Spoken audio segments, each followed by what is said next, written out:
ariwo ńlá ni ló gba gbogbo ìpínlẹ̀ Ọ̀yọ́ àti gbogbo ilẹ̀ Yorùbá àbí ká kú ní gbogbo Nàìjíríà àti ibi tí gbogbo àwọn ọmọ Nàìjíríà wà káàkiri àgbáyé nígbà tí ìròyìn jáde wípé àwọn ajínigbé wọ́n jí àbúrò mínísítà ọ̀rọ̀ iná lórílẹ̀‐èdè yìí àná tó ṣẹ̀ṣẹ̀ kọ̀wé fipò sílẹ̀ olóyè Adébáyọ̀ Adélabú ẹni tí gbogbo ayé mọ̀ sí Pẹ̀nkẹ́lẹ́ Mẹ́ẹ̀sì tí wọ́n láwọn ajínigbé wọ́n jí àbúrò ẹ̀ obìnrin tó jẹ́ ọmọ ìyá ọmọ bàbá ẹ̀ ìyún Ọláìdé Bùsáyọ̀ Adégòkè John Paul tí wọ́n jí òun àti àwọn ìbejì ẹ̀ tí wọ́n jẹ́ Peter àti Paul tí wọ́n jí wọn gbé o ní ìlú Ìbàdàn nílé Olúyọ̀lé ní ìpínlẹ̀ Ọ̀yọ́ tó sì jẹ́ pé títí di àsìkò tí à ń ṣe àkójọpọ̀ ròyìn yìí ẹni wọn kò tí ì rí Ọláìdé àti àwọn ìbejì ẹ̀ ni wọn kò tí ì rí wọn gbà lákàtà àwọn ajínigbé náà. ẹ rántí wípé lọ́sẹ̀ mélòó kan sẹ́yìn ni Adébáyọ̀ Adélabú Pẹ̀nkẹ́lẹ́ Mẹ́ẹ̀sì tó ti díje du ipò gómìnà ìpínlẹ̀ Ọ̀yọ́ lọ́dún 2019 àtọdún 2023 ló kọ̀wé fipò sílẹ̀ gẹ́gẹ́ bí mínísítà ọ̀rọ̀ náà lórílẹ̀‐èdè Nàìjíríà láti lọ díje du ipò gómìnà ìpínlẹ̀ Ọ̀yọ́ fún ìgbà kẹta ṣùgbọ́n nígbà tí wọ́n ṣe ètò ìdìbò abẹ́lé ẹgbẹ́ òṣèlú Progressive Congress APC ti ìpínlẹ̀ Ọ̀yọ́ ní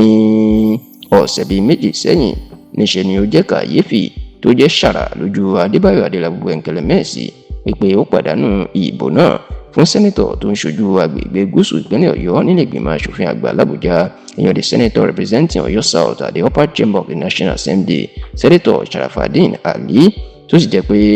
ọ̀rọ̀ yìí inú ń jà rìnrìn lọ́wọ́ tí Adébáyọ̀ Adélabú tó sì ń sọ fáwọn ọmọlẹ́yìn ẹ̀ pé òun ò tí ì pàdánù tíkẹ́ẹ̀tì o nítorí pé òun ṣì ń retí èsì látọ̀dọ̀ àwọn àgbà ẹgbẹ́ l'Àbújá láti kéde ẹni tí ó jáwé olúborí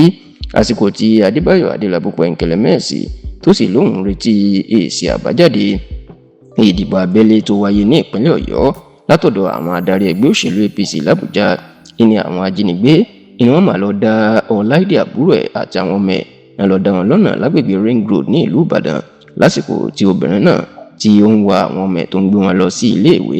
níṣẹ́ ni àwọn oníṣẹ́ ibi náà ni wọ́n lọ fi mọ́tò funfun kan dá mọ́tò